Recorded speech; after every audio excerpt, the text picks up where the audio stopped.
Hey, I'm really excited that you're here today for the Content Creation Made Easy podcast. I'm your host, Jen Liddy, and I'm here with a guest. I'm going to tell you about my guest first, and I'm going to tell you why she's here with me. So I have a belief that to work in this online space in 2023 with a 2023 audience, but also for who you are in 2023, one of the most important things is for you to know yourself and to know your audience. We are all such different people in the last 3 years. So much has happened to us. So much has changed. There's so much more that we won't put up with. And I think it's really important that we know ourselves so much better in real life, the relationships that we have with ourselves, with the people that we are in relationship in real life with, but also in our online relationships. And that also includes our audience. And so I am doing a series where we're talking about how knowing yourself through different tools and modalities and knowing your audience through different tools and modalities will make creating content so much easier for you in terms of like what you're putting out there, in terms of what you're saying, but also in terms of how you do it and how you expend your energy. And that's why I'm bringing on experts who are sharing their insights about all of the different ways we can know ourselves. And today I'm super excited to talk to Jackie Brewster. And she is an Enneagram coach, but she's more than that. She's a certified Enneagram coach, but she is also I'm going to get this wrong, an experiential specialist. Did I get that right, Jackie? You did. Yeah, you did. And she's going to tell us more about what that means. But we are going to talk today about how using the Enneagram can help us not only know ourselves better, but also know our audiences better. And we have no idea where this conversation is going. So stay along for the ride. And Jackie, thank you so much for joining me today. I really appreciate it. Oh, thank you so much for having me. I'd love to talk all things Enneagrams. This is going to be interesting. Yeah. I think so too. Before we go much deeper, can you tell people what the Enneagram is? Because maybe there's people out there who haven't heard it. I know I never heard of it until the winter of 2020. Okay. The Enneagram, it's a personality typing system. So there's 9 different numbers, 9 different ways of viewing the world. Oftentimes I think about it like 9 different colored glasses. We always think that everybody views the world through our specific colored glasses until you realize, oh my gosh, there's 9 different personality types, 9 different ways that they show up, 9 different coping strategies, 9 different ways of people get their needs met. They try to, keep themselves safe through the world. So the Enneagram really helps to unpack the why behind our behavior. So it's looking at motivation more than behavior, although we'll see a lot of memes and things like that driven towards behavior. Yeah. The work that I do as a coach is I get underneath that and we uncover and discover the why behind and what it looks like to grow to a healthier version of yourself. So who do you normally work with when you are teaching and coaching the Enneagram? I work with all kinds of people. So age range, 20s to I don't know. I don't want to speculate people's ages, but for up there somewhere. So I do some stuff with teenagers around helping them uncover the whys behind some of their own patterns of behavior. And I work with male and female. I work with in corporate environments as well as with individuals and couples. So it's vast. I just feel like it's deep and wide. That's what I feel like with the Enneagram. The Enneagram, when I found the Enneagram it was February 2020. My best friend and I had just kind of stumbled upon it. We went away on vacation with our 2 families right before COVID hit. And we were really, it was just the 2 families in this house that we had rented. And we brought this Enneagram book with us and we started diving in, and the 4 of us would be sitting around and I was like, this is me, and that's you, and that's him, and that's him. And it just was like these light bulbs started to go off, not in like a judgy way or a pinholey way, like, oh, now you have to sit, you're a 5, so this is you, but in a, I get you so much more. And it immediately shifted my marriage because, I no longer was misunderstanding what my husband was doing or why he was doing it. And it shifted both of our marriages. And it was absolutely so powerful. And so that from then on, we all became obsessed with it. And we actually, it's like this vernacular we have where we're like, oh, that's just your oneness coming out, or, oh my God, you're such a 9. This is a 9 thing that you're doing. And so can you give us a quick overview of the numbers before we dive in too deeply, or is that too much to go into? No, I can. Okay. Be really quick. Yeah. So this is just kind of scratching the surface. So if you're interested in what we're really talking about, you got to go deeper. Okay. Don't Totally. take my like one-liners as like, well, that's just what I am. Because it's around motivation, remember. So the Enneagram 1 is typically like the perfectionist of the Enneagram numbers. They like to do things orderly. They want to be seen as good and right in the eyes of others. They don't want to make mistakes. There's so much below this, but we're just going to stick to the surface here. Totally. The Enneagram 2 is the nurture of the Enneagram. I say this differently typically if I had it in front of me, but we're just going. We're just going to. We're just winging it. So we're just winging it. But a supportive advisor. So the Enneagram 2, the supportive advisor. I like that one better. Mm-hmm. So they want to be the helpers of a lot of people. They want to, they want to be the best friend. They want to be the caretaker. They're great at nurturing. They really lean into the needs of others. Oftentimes at the expense of their own needs, so we want to pay attention to that for them. The Enneagram 3 is a driven achiever. They are all about going after it, whatever that is. They're going to figure it out. They're very competitive people, but highly, highly driven. The Enneagram 4 is the romantic individualist, and they are deep in their feelings. There are some 4s, though, that don't express their feelings as openly, and so they can mistype as something else because it's like, well, they're kind of long-suffering. They don't really show the outward expression of emotion like you expect. But 4s feel deeply. They see the world through this creative lens. It is beautiful and interesting. I love to hear a 4 describe their environments. The Enneagram 5 is the investigative thinker. And so they take in a lot of information. I have a girlfriend, she knows a little bit about a lot. And so anything I need, I'm like, hey, what do you think about this? And she's like, well, and she's like, tells me this. Or has an opinion, tells me the whole thing about it. What is the, what way I should do it? Like this is the best way to do it. And so she's actually one of the people that started me on the Enneagram journey years and years ago. And so she gave me a book. She's like, here you go. And I was like, oh, yep, I can see why you gave me this book. I am a mess. It's such a 5 thing to do. It is. And I was a mess, y'all, a mess. But investigative thinker. So lots of information. The safest way for me to be in the world is to have, not a ton of expectations on me, to have good boundaries, and to, I'm typically Enneagram 5s don't have a hard time saying no. They're just like, nope, this is my plan, and that I'm not going to waver. Thanks, but no. The Enneagram 6 is the loyalist. They are gatherers of people. They want to be connected to, somebody in authority or an institution or a belief system that helps ground them and know that they're making the right decision, the best decision. They want to be attached to something or someone that helps them feel safe and secure in the world. I've never heard that description of a 6. That's really interesting. Yes. We hear a lot of fearfulness around the 6s. Yes. And I just want to say, no, there's so much more to it than that. Love that. We all can get caught up in fear, but if we get below it a little bit, we'll see what we're really looking for. And the 6 wants to be safe and secure in the world. And so they want to attach themselves to people Makes or so much institutions or beliefs. Yeah. The Enneagram 7 is the enthusiast. I'm an Enneagram 7. So I'm like, we are like, big picture, visionary, let's get it done. We can do all the things and we can gather people to do it with us. Let's go conquer the world, So a lot of energy with the Enneagram 7, a lot of excitement and movement. They want to make great things happen and they want to do it with people. The Enneagram 8 is the fierce protector.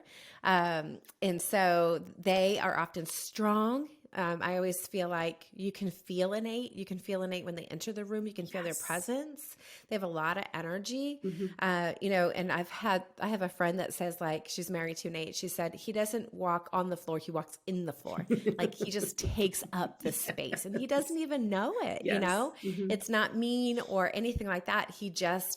There's an assertiveness about him that is awesome. Yeah. Actually, I love that powerful piece of an 8 when it's healthy. Honed in. Yes. Yes. When it's healthy.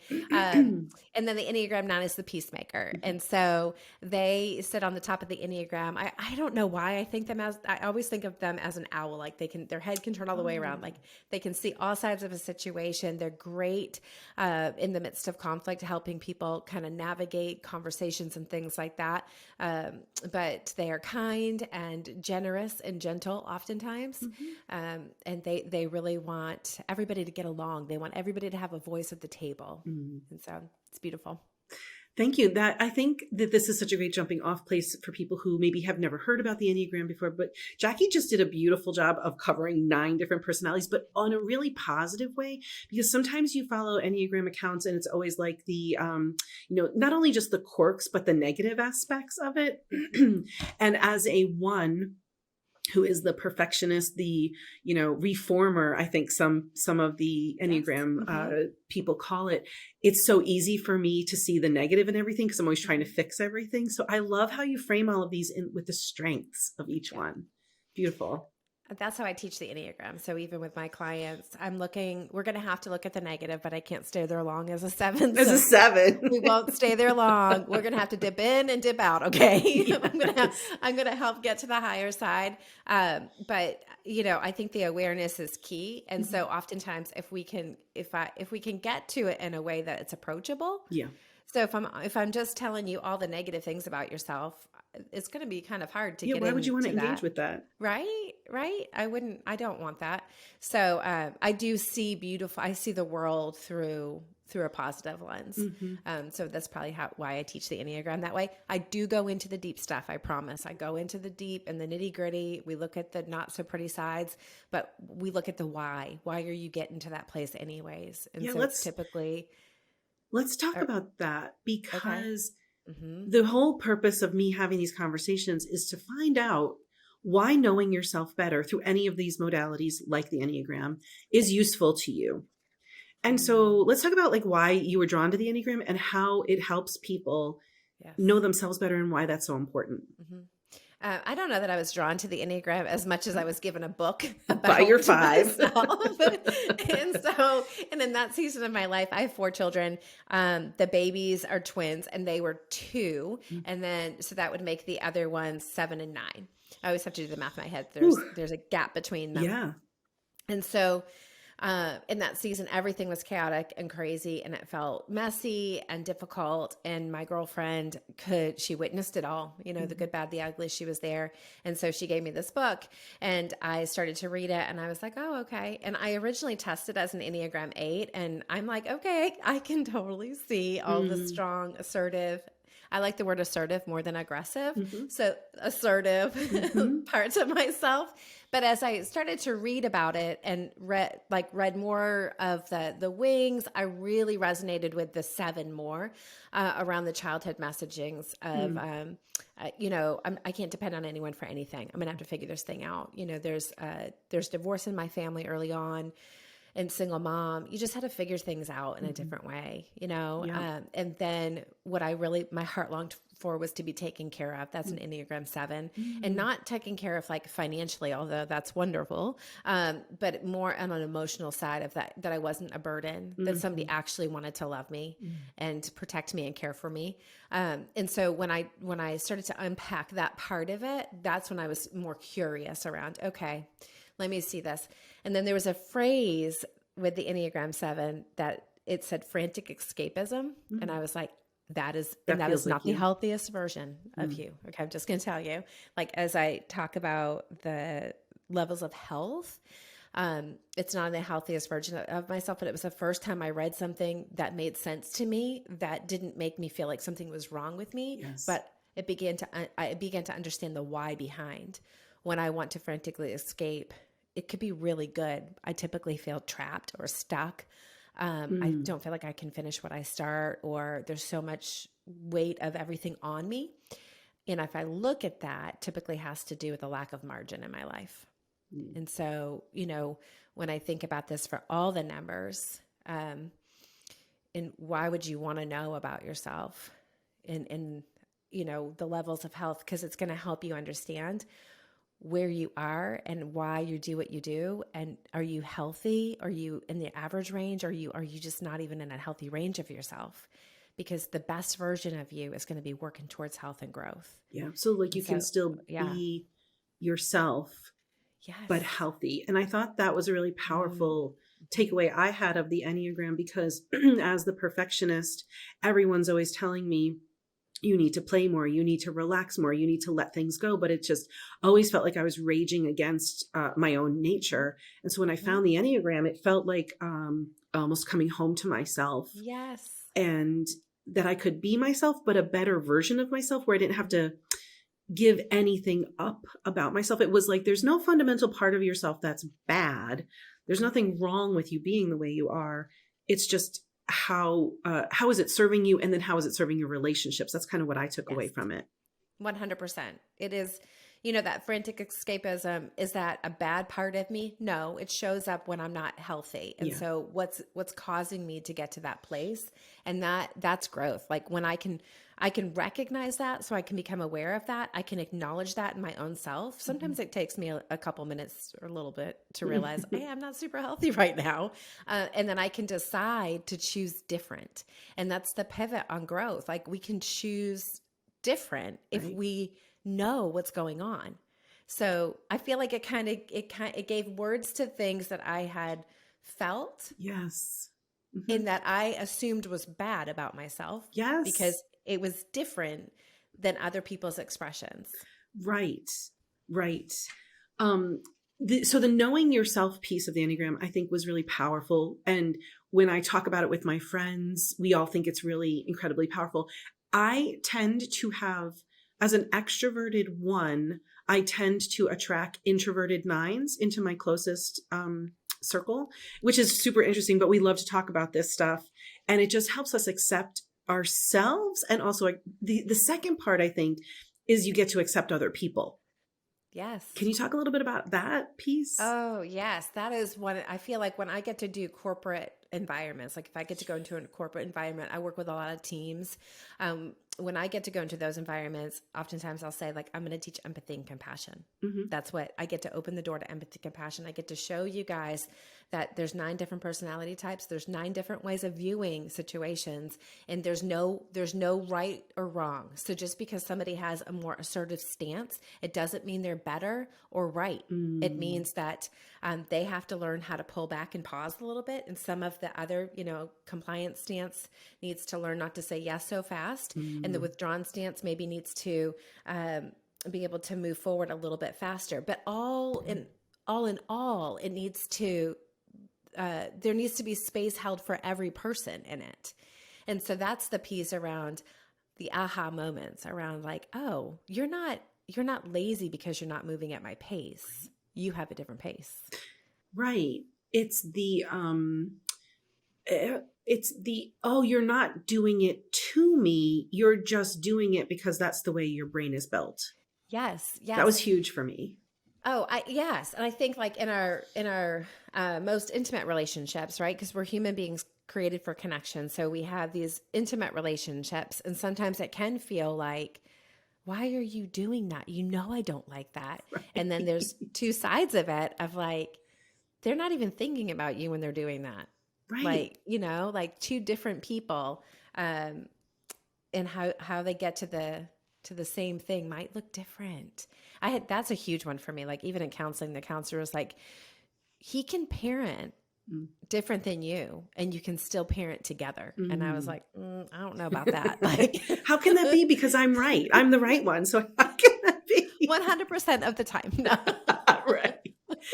This was huge for me because, as I said, I'm the one who is the always wants to be right, because my biggest fear is that I'm doing it wrong. And I'm married to a 5 who's also an introvert. And he doesn't need to process things through his mouth. He processes them all in his mind, and he knows a lot about a lot of things, but he doesn't share them with me. And so for a long time, I just thought I was doing it wrong, or it was my fault. It was just so freeing. But I think everything you're talking about here goes back to the motivation of why someone is doing, not necessarily the behaviors, but like why they're doing the behavior. Right. Right. So when we look at the motivation, there's three things that all of us needed when we were from infancy forward. Okay. Like from little us all the way to present us right now, regardless of your age. We want to know that we're safe. We want to know that we're loved, and we want to make sure that we're getting our needs met. Okay. And how we learned how to do that. So I think that Enneagram is nature and nurture. That's how I teach it. That's what I believe. Like we are born with a certain temperament. That's the essence of who we are. And that our personality comes on the scene when we have to develop patterns of behavior to get our needs met. How do I keep myself safe? How do I get love? And how do I get my needs met? Yeah. And so when we begin to develop those patterns of behavior, this is where the motivations happen. So every one of those Enneagram numbers has a different motivation. And I believe that it's found back in those childhood messaging. So there's an unconscious childhood messaging and a heart longing. And so we're trying to get those needs met. Within the Enneagram system, there's a withdrawn stance, an assertive stance, and a compliant stance. And so the only ones that actually go towards people to try to get those needs met are the people in the compliant stance. So your Enneagrams 1s, 2s, and 6s, they move towards people trying to get this need met. Okay. So the Enneagrams 4s, 5s, and 9s, they're in the withdrawn stance, and they're like, yeah, I think I'm good. I think I'll just try to figure out how to protect this need. And I don't know that I trust moving towards anybody. I'm going to get it met. So I think I'm going to hold on to that need.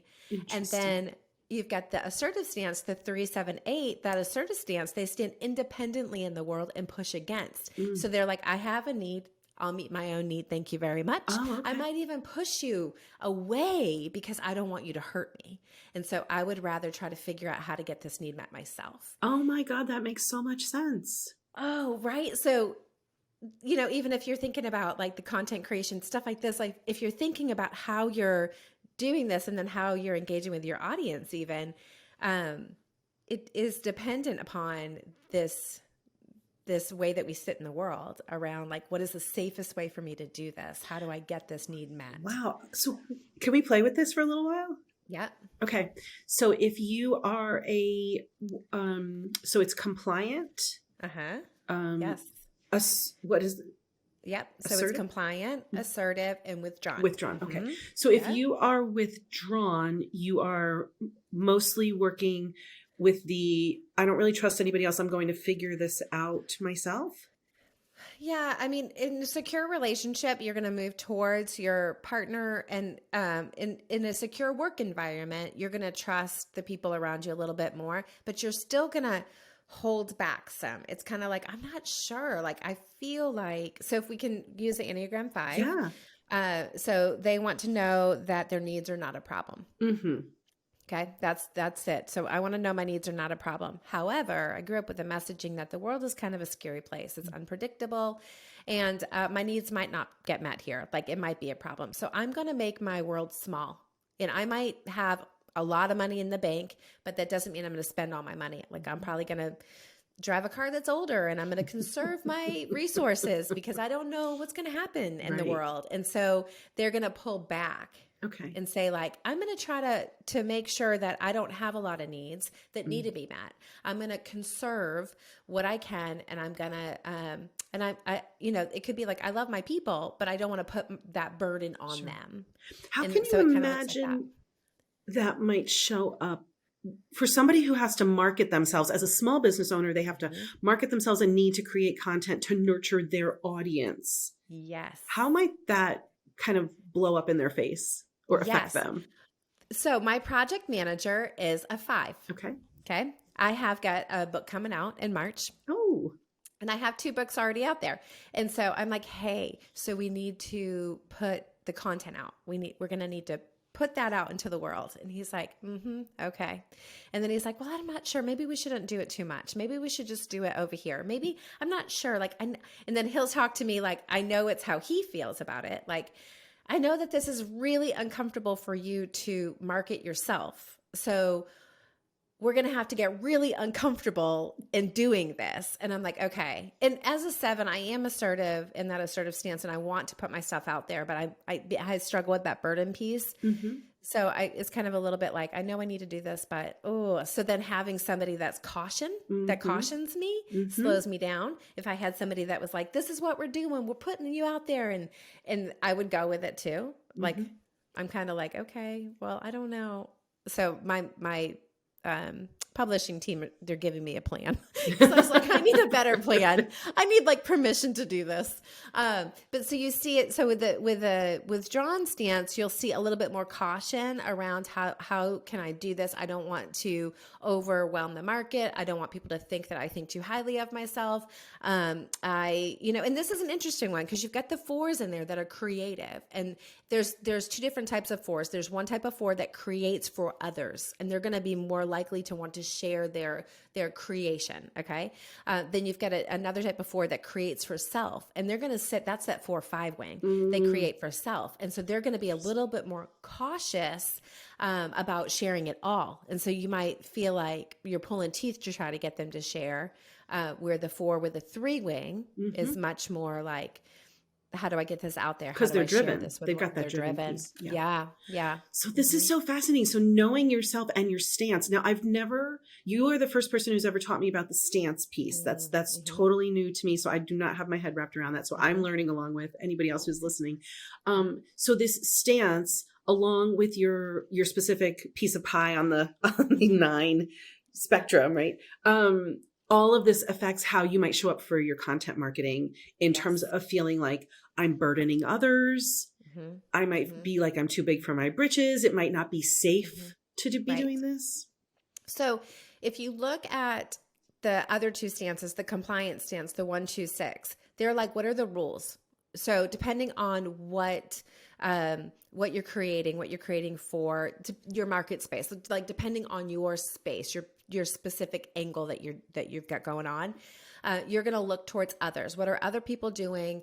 How are other people doing it well? What is winning for them? And then that will kind of be like your guide. And so you're like, okay, if they're talking about this 7 days a week, then I'm going to talk about this 7 days a week. If they're talking about this 3 days a week and they're doing like, you give 2, take 1.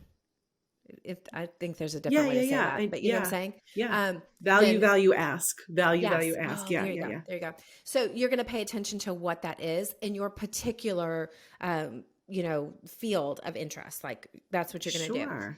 So that's more compliant. You're going to move towards it, figure it out. What do people expect me to do? Okay, I can show up. Okay. If you're in the assertive stance, the 3, 7, 8, you stand independently, and you might not look at what a lot of other people are doing. You're just going to do whatever you think you should do. I love it. And there could be a little competition in here. So I'm a 7. So I'm more like, I'm just going to create content that is authentic to me. And I want to speak truth to people. I want people to love themselves through awareness. So I'm going to speak truth. Like I'm in that lane. Yeah. I'm married to a 3, and my 3 husband he's very competitive. So he's always looking for the next big thing or the break or whatever that looks like. So he's like, you need to get on TikTok. And I'm like, I cannot be my authentic self on TikTok and do this. Like, it's not going to work. So that the 3 and the 8, because they have a bit more of competition than the 7, they might feel more aggressive. They might be more assertive. They might be more in your face. They might be more willing to be bold in their approach, even controversial in their approach, where some of the other numbers are like, oh, I don't like that one. Like that makes me uncomfortable. Right. Or like, I love that they can do that, but I couldn't do that authentically. I think the last thing that you just said is the most important thing for us all to remember, because as a 1, I am looking at the 3s, the 7s, and the 8s who are doing it their own way. And that doesn't quite work for me. I'm always comparing myself to other people because I'm like, am I doing it right? Right. And so all of this self-knowledge, it's so helpful in that, like, oh, aren't I interesting? I think each of us really has to look at ourselves and say how fascinating we are. And there is no one right way. And even though we might have this number that we associate with, it doesn't mean that anything is not possible for us or is possible for us. But it's just such a way to get inside of our own heads and stop beating ourselves up. Because I think what happens when it comes to content creation, this is I'm curious about your experience as a creator yourself, because Jackie has an incredible Instagram account and an incredible following. And I'm wondering, as a creator, I sense that it might be more, you kind of come at it with fun is the vibe that I get from you. Whereas maybe for a 4 who's trying to present, it might feel more, a 4 with a 5 wing, like you said, it might be more painful because they're more withdrawn when it comes to like wanting to share themselves, right? Yes. Yes. It's interesting because I am a 7. My husband has a marketing background. He's a 3. He's got a social media he's had a social media following. And then I kind of stepped into this thing and it just blew up. Yeah. I think it's the content, it's Enneagram. People want to know about themselves. Yes. And so if I keep the focus on people, it's great. If I turn that focus on me, nobody's interested. I will tell you. Boom.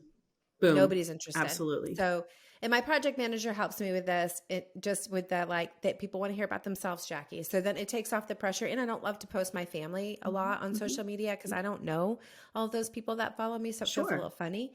So, so if I keep that content going in that direction, it's good.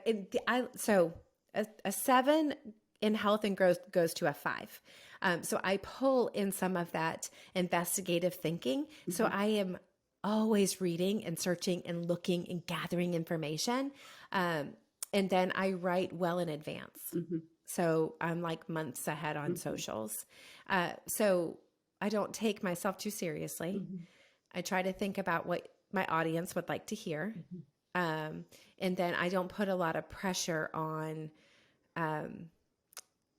the numbers, if that makes sense.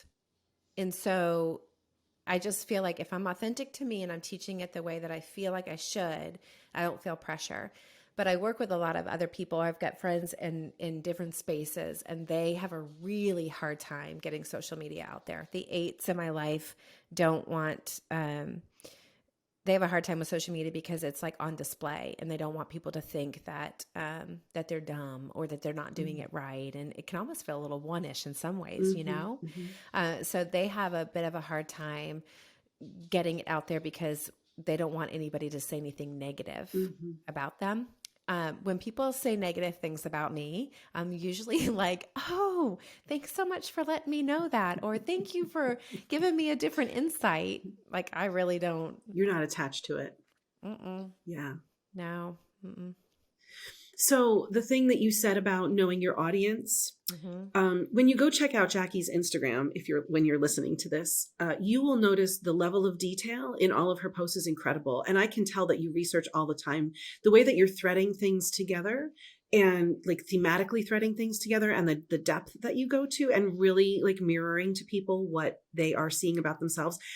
That is what makes you such a great content creator, because people really do want to know how anything affects them. What's in it for me, right?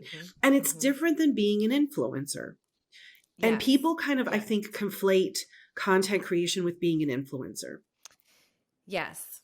People will say that stuff to me. I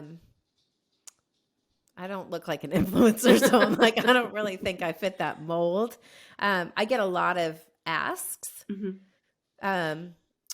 to promote stuff for people. And I just don't. I usually stay pretty clear. Every now and then I'll say yes to something, but I'm not in that influencer space. I'm in the business of helping people uncover and discover more about themselves and teaching people how to move towards growth so that they actually like themselves. So the other thing that I'm hearing, which I say all the time to my audience, is your message has to be so clear. People need to know what you're about when they find you. And that is so true with you. You are so on brand all the time. Like anybody who lands on your account is going to know what it's about. And I think that's another strength of yours. And the more that we can, so if somebody's listening and they're saying, oh, Jackie's really focused on, educating people and helping them become aware so that they can use these tools to live a better life in their home, in their workplace, and their businesses. That is the way that you're approaching it, but it's not the only way. It's not the right way. And so I just want everybody listening, if you do want to be an influencer, certainly there's a place for you. And how does your personality and your place on the Enneagram and your stance, help you do all of that. Yes, and if you want to be an influencer, do it. Like I have clients that are influencers. Be true to who you are. Like Mhm. don't sell out. That's what I would say. Don't sell out. Right. But you probably have to figure out who you are, Which right? is what the Enneagram helps us Yes. do. Yes. So we've talked a lot about ourselves as creators, and I would just love to Mhm. delve into how do you keep in mind as a creator all of the different types of personalities that are out there? Mhm. I think what I do for a living helps me to be very mindful of Hmm. the content I'm putting out there because I'm writing it to specific personality types. Hmm. And so when I'm writing it, I'm thinking through how they're going to feel when this hits them. Yeah. And sometimes I write, there was a post I put out this week and I got it back at me at, certain numbers and I didn't write anything bad. I just wrote what was true, Mm-hmm. but sometimes they just don't take it that way. And so you've got to have some thick skin when it comes to content creation, I think for sure. But I am mindful that not everybody sees like life through my lens. So I am an enthusiastic, fun loving, like, let's get it all done kind of person. Nobody else but sevens really kind of think through that same lens. There's positive outlook people. So there's like 2 7s and 9s on the Enneagram number. They're going to have a more positive outlook on the world and they're going to want to go to the positive, but they're the only ones. Mm-hmm. So then you've got different focuses of attention for each Enneagram type. And so it's my job to know that. And it's my job to understand how to deliver that message in a way that is palatable. Like they can take that in and do something with it. I want there to be a call to action. I always say information is not transformation until you Yes. activate it. Yeah. And so that's super important to me. Like, how can I give information that can be used for transformation? But it's taken a lot of years of reading and learning and knowing my audience. And so it would depend on what you're selling or right, what you're highlighting, and then focusing in on that particular audience. I hope that people aren't listening to this thinking they need to become an Enneagram expert to No. consider all of these things, because you don't. Nope. I think the win is in considering that there is another lens to look through things. Yes. Well, and I think too, like if you're going to sell something, like if you're a content creator and you're trying to sell something, right? Then what is it that you're trying to sell? And then who would be naturally drawn to that? And then that's the audience you're trying to sell to. So just like I know my audience, they want to know about themselves. So if I post a bunch of pictures about my family, they're not interested, unless they're my friends that follow me and they're like, oh, sweet, whatever. Yeah. Nobody else really cares. So I have to pay attention to what they are coming to my site for. Yes. And then I have to make sure I'm delivering something that is worth their time. All of this is very intricate, and you and I are both talking about it as content creators who've been doing this for a long time. Yes. And so I'm hoping that everyone listening can be gentle with themselves and maybe just spend some time saying, who am I? Let's just start there before you think about your audience, like, because that's so big. But, who am I? And then who are the people in my immediate circle?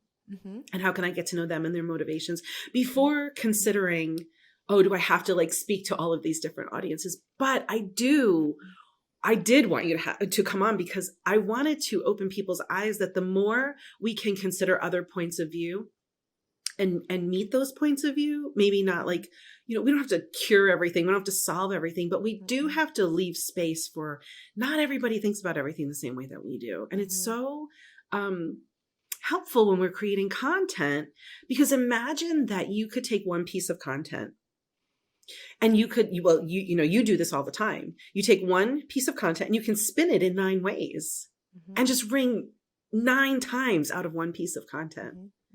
And so I just wonder how people can start to think about how they could do this for themselves. That's really what I wanted to have. That's why I wanted to have these conversations. Yeah, I think it's so good. I just think that authenticity piece is so important. Like if you know you, then you can hold space for other people. I think sometimes we get a little bit caught up in everybody else's expectations and how everybody else is doing it. Then we feel a lot of pressure to perform and we lose ourselves in it. And so if you're beginning this journey, it is that like learning you. What do you like? How do you like to talk about this? Or how do you like to present yourself? And does this feel authentic? Does this feel like you? Does this feel like you in your skin? And if it doesn't, that's okay. We're just learning. If it doesn't, you might take some time and say like, okay, what about this doesn't feel like me?